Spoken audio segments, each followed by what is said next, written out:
Hello दोस्तों, नमस्कार। Electrical and utility training technology में आप सबका स्वागत है। मैं राहुल कुमार। हमारे इस यूट्यूब वीडियो चैनल में हम बात करेंगे इलेक्ट्रिकल एंड यूटिलिटी ट्रेनिंग के बारे में। आज का जो हमारा टॉपिक है वो है इलेक्ट्रिकल पावर। इस टॉपिक में हम सीखेंगे कि इलेक्ट्रिकल पावर क्या होती है, उसके टाइप्स, यूनिट्स एंड कुछ फॉर्मूले। लेट्स स्टार्ट करते हैं इलेक्ट्रिकल पावर। दोस्तों, इलेक्ट्रिकल पावर 3 टाइप्स की होती हैं। पहला है अपरेंट पावर।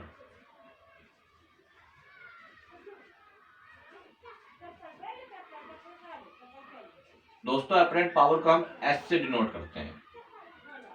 दूसरा हमारा है एक्टिव पावर, जिसे हम पी से डिनोट करते हैं। तीसरा है हमारा reactive power,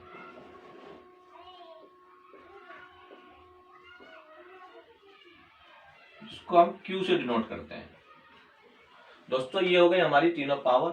apparent power denoted by S, active power denoted by P and reactive power denoted by Q. अब हम इसमें वन बाय वन करके हम बात करेंगे। पहले हम बात करते हैं अपरेंट पावर के बारे में। दोस्तों, अपरेंट पावर जो होती है वो वोल्टेज एंड करंट का मल्टीप्लिकेशन होता है। वोल्टेज एंड करंट का मल्टीप्लिकेशन होता है, जिसकी अगर यूनिट बनती है volt equal to V and current की यूनिट एम्पियर ए। इसकी वी यूनिट होती है। दोस्तों, अपरेंट पावर जो होती है वो इसमें पावर कंज्यूम नहीं होती। जैसे ग्रिड की पावर ट्रांसफर, जैसे ट्रांसफार्मर की पावर पावर ट्रांसफर के काम आती है। जनरेटर पावर को जनरेट करता है, यानी कि पावर कंज्यूम नहीं होती इसमें।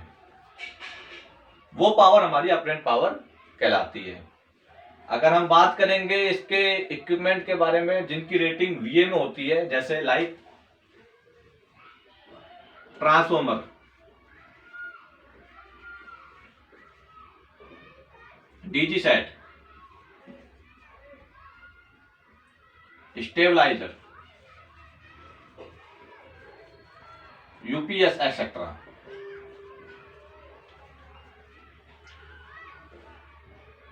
इन इक्विपमेंट की जो पावर रेटिंग होती है वो वीए में रेटेड की जाती है। अगर हम इनके फॉर्मूले की बात करें, इसके पावर फॉर्मूले की बात करें, तो हम अपरेंट पावर फॉर्मूले की बात करें,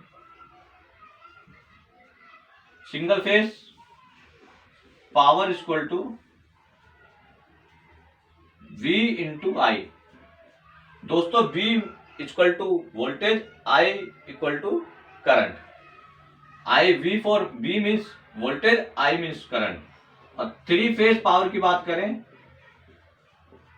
तो √3 V into I.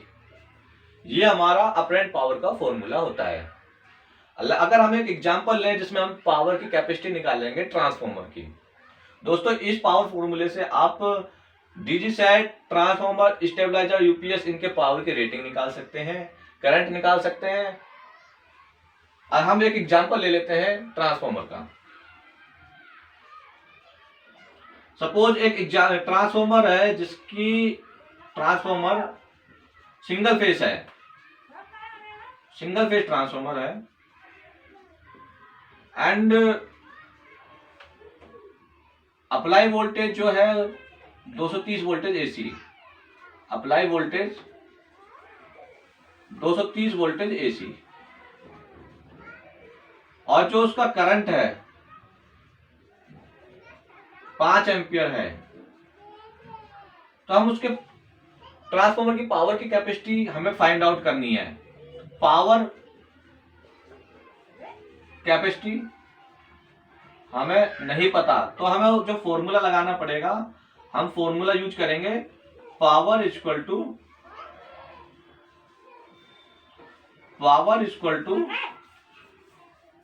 V into I, यानी कि वोल्टेज एंड करंट। तो voltage equal to 230 voltage AC and current 5 ampere. तो आपका आएगा 1100 50 VA। 1150 वोल्ट एम्पियर इसकी ट्रांसफॉर्मर की कैपेसिटी है। अगर हम इसे 1000 से डिवाइड करते हैं, 1150 डिवाइड बाई 1000, तो आपकी जो कैपेसिटी आएगी 1.15 kVA। दोस्तों इसी तरह आप इन फार्मूलों को यूज करके आप पावर की रेटिंग और करंट, वोल्टेज तीनों निकाल सकते हैं। दोस्तों अब हम बात करेंगे एक्टिव पावर के बारे में।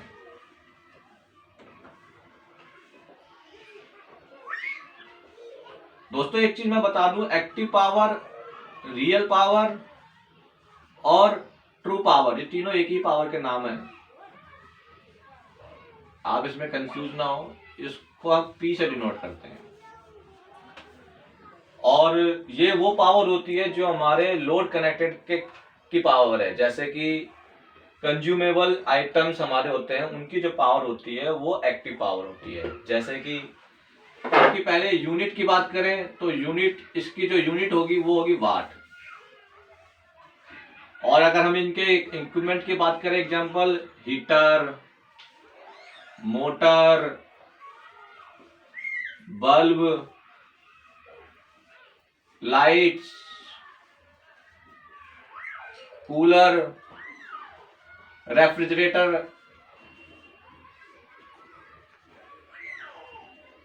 एटसेट्रा, ये जितने भी इक्विपमेंट होते हैं ये हमारे कंज्यूमेबल आइटम होते हैं। अगर हम इनके फॉर्मूले की बात करें तो पावर का सिंगल फेज फॉर्मूला होता है। अगर इनके फॉर्मूले की बात करें तो single phase power equal to VI cos phi. और अगर हम थ्री फेज फॉर्मूले की बात करें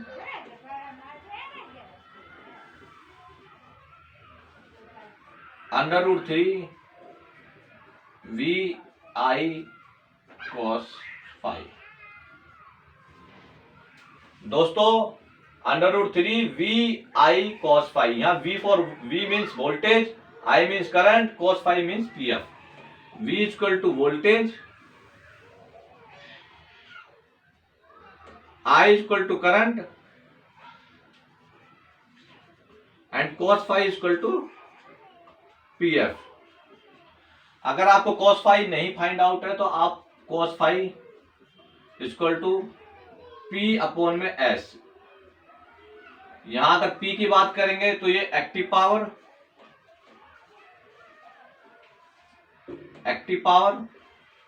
और अगर हम S की बात करेंगे तो अपेरेंट पावर।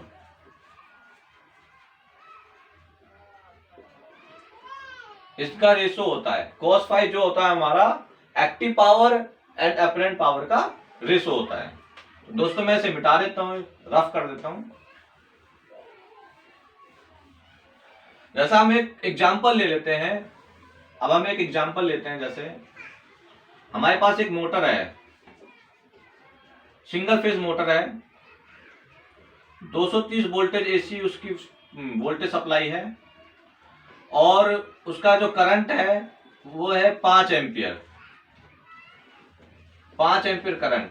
और अगर हम उसके PF की बात करें यानी cos फाई की बात करें तो 0.8। तो हम उसकी पावर कैपेसिटी क्या है ये हमें फाइंड आउट करनी है। तो हमें उसकी पावर फाइंड आउट करनी है तो हम ये फॉर्मूला यूज करेंगे सिंगल फेज, क्योंकि ये मोटर 230 वोल्टेज AC है और ये सिंगल फेज की मोटर है, तो हम ये वाला फॉर्मूला यूज करेंगे VI cos फाई। तो power equal to VI cos phi. तो V means 230 voltage AC, I means 5 ampere और cos फाई मतलब 0.8। यह आएगा आपका दोस्तों 1150 मल्टीप्लाई बाई 0.8, यानी कि आपका आएगा 920 वाट।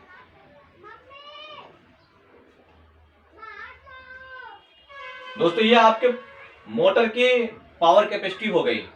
इसी तरह दोस्तों इन फॉर्मूले single phase power, three phase power के फॉर्मूले से आप फाइंड आउट कर सकते हो, ये एक्टिव पावर के फॉर्मूले हैं कि वोल्टेज, करंट, और अगर आपको पावर निकालनी है तो आप इन पावर के फॉर्मूले का यूज कर सकते हैं। दोस्तों अब हम बात करेंगे अपने तीसरी पावर, रिएक्टिव पावर के बारे में।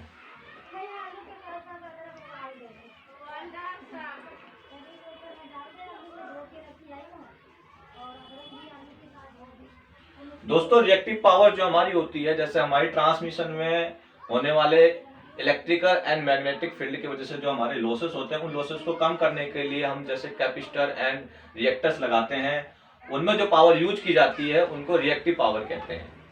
आपने देखा होगा इंडस्ट्री में हम कैपेसिटर बैंक यूज करते हैं पावर फैक्टर को इम्प्रूव करने के लिए। तो वो हमारी जो कैपेसिटर बैंक्स में और रिएक्टर्स में जो पावर यूज की जाती है उसको हम रिएक्टिव पावर कहते हैं। इसकी जो रिएक्टिव पावर की जो यूनिट्स होती हैं वो VAR, volt ampere reactive, volt ampere reactive power इसकी यूनिट होती है। सपोज अगर एक मैं आपको एग्जांपल देता हूं कि जो कैपेसिटर है, रिएक्टर्स हैं, इनमें जो पावर कंज्यूम होगी उनकी जो यूनिट आती है पावर की वो VAR में आती है। अब इनकी फॉर्मूले की बात करें तो सिंगल फेज फॉर्मूला जो होता है, इसमें जो रिएक्टिव पावर का सिंगल फेज फॉर्मूला होगा वो होगा V इंटू आई इंटू साइन फाई। और अगर हमारा थ्री फेज की फॉर्मूले की बात करोगे तो वो होगा हमारा √3 VI साइन फाई।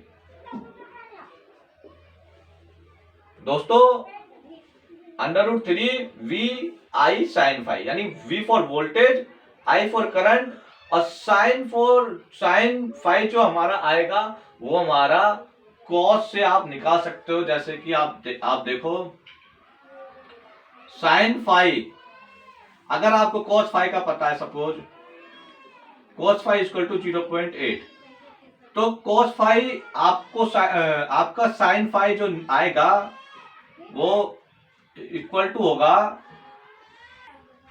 दोस्तों अब हमारे को अगर हमें ये पता है कि हमारा जो कॉस फाई यानी PF है 0.8 है, तो हमें जो साइन फाई निकालना पड़ेगा। तो जैसा आप जानते हो cos square phi plus sine square phi equal to 1 होता है। हमारे को ये फॉर्मूला यूज करना पड़ेगा।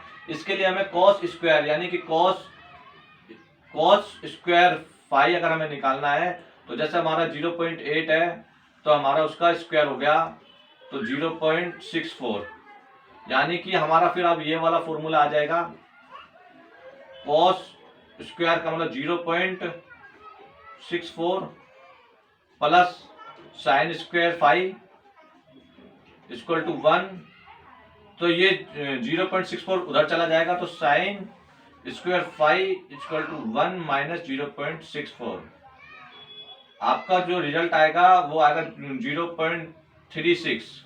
1 में से 0.64 निकालेंगे 36 sign square phi.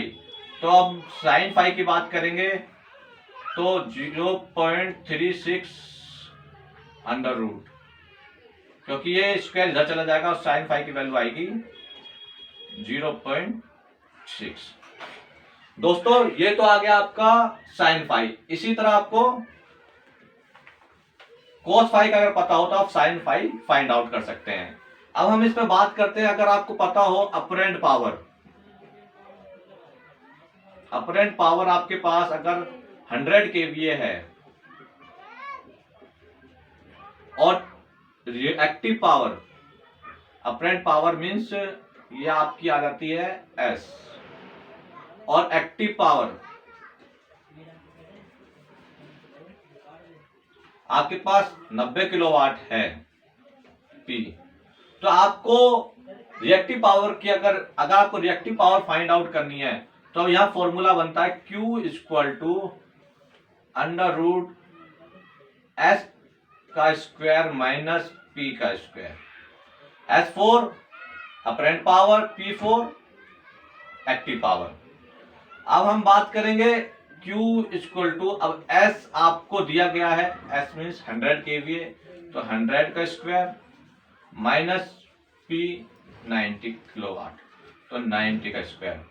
Q equal to आएगा आपका